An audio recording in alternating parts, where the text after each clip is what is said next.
So many will look at Julia and think she's not as bad as she is, but she really is very severe type 1. Okay, so right now she's not feeling very good. We're on 24-hour BiPAP. We've got sectioning. I'm just about ready to do CPT and the cough assist, so chest percussion therapy, where it's about 30 minutes of pounding on her chest, and we've got 5 sets of 5 of the cough assist. We've got sectioning in between all that, where we're getting out lots of junk. We've got her on about 9 liters of oxygen, which for a lot of people, they're like, oh, take her to the ICU. Like, okay, yes, like that is ICU worthy. At the same time, there's not much more they can do other than what I have right here. So that's why we have this equipment. We've got her on her BiPAP setting. She's on continuous feed. She's getting her fluids down now, and we've got good settings. A little bit high of a heart rate, but with all this, I know, like, because I'm getting fluids down, I'm getting food in her. We've given her the medicine that she needs. We give her plenty of nausea medicine up front when she was first getting sick, so that was allowed us to keep her fluids in. And so as long as I'm keeping her hydrated and doing the copsis and suctioning, things like that, right now we're on Q4, there's not much more the ICU can do other than giving her an IV. So, this is just a normal life thing for me, where this is, we go from 0 to 100 at any time. And this is all the medical equipment that we have here. And yes, she is on the floor, but we make sure we keep it clean. I keep it sanitized, constantly, cleaning out her machinery, and just really keeping it as clean as the hospital would have it.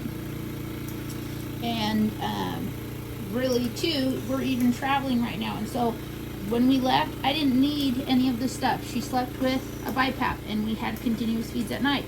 I wasn't using the pulse ox. She didn't need oxygen. I wasn't doing copsis, things like that, because we just don't need to do that on a daily basis. She has really come a long way in not needing that type of 24-hour care. But do I leave home without any of this stuff? Was it awkward and taking up space to bring my oxygen concentrators and the cough assist, and to bring the pulse ox? Yeah, like, sure, it's inconvenient to bring it at the same time. At this moment traveling, I'm pretty glad that I have it, and I just don't leave home without it. It's not even a question of like, oh, will we need it? Like, you just never know what can be caught. And so this is what we have, and this is what we're doing. And she's actually doing really, really good. We're up on the out of her not feeling well,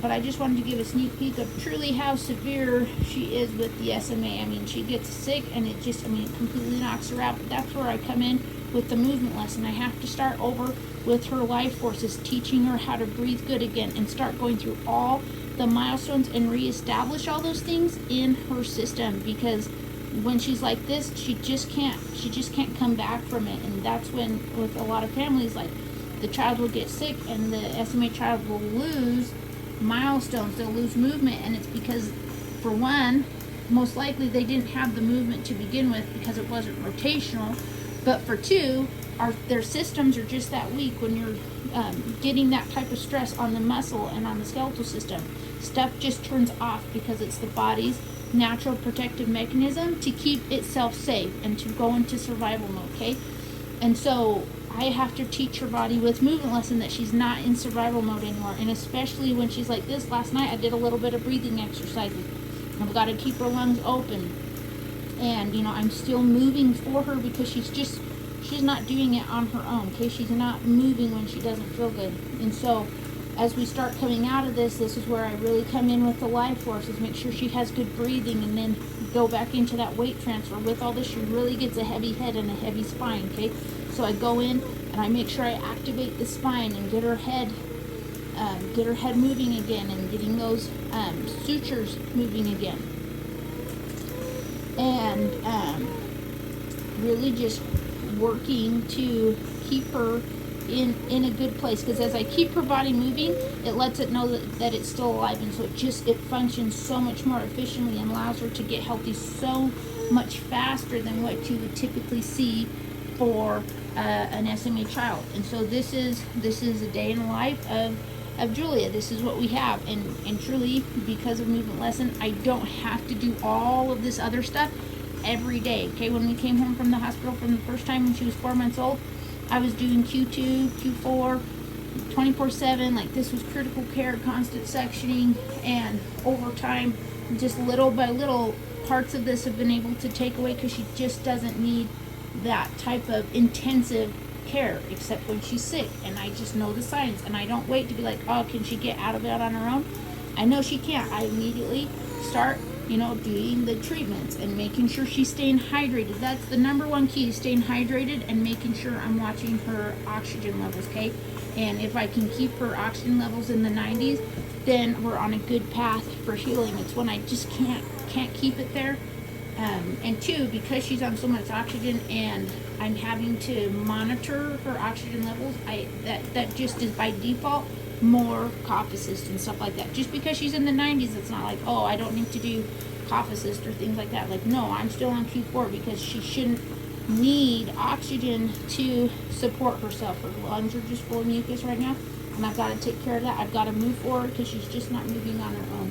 And so I'm very conscious and I'm very aware of that. And it really, if I'm even just dipping even into the 90s, then I just do the cough assist more frequent, making sure I'm watching her and taking really good care of her. So just giving you some insights on how to care for your SMA children when they're home. Gratefully, in our case, we have all this equipment, and we have to, or else we would just be in the hospital all the time. And really, she heals faster when she can be in that home setting. She can be taking care of stuff, and she can be with the kids and things like that. And so we're just taking care of all those kinds of things.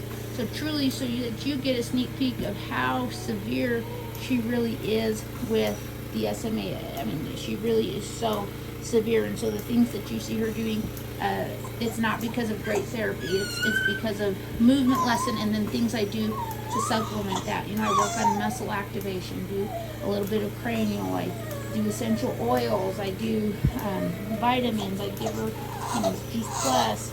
I really just try to keep her as healthy as possible, but Movement Lesson is the foundation. Anything that helps her move better, I incorporate that into her system. If anything is taking away from her movements, I don't incorporate that. So like and subscribe to the channel so you can see more of truly what's going on with SMA, how severely it can affect your child, but also what I'm doing to improve her life. And I want to reverse scoliosis. I want to see her walk one day. I want to see her do all these things.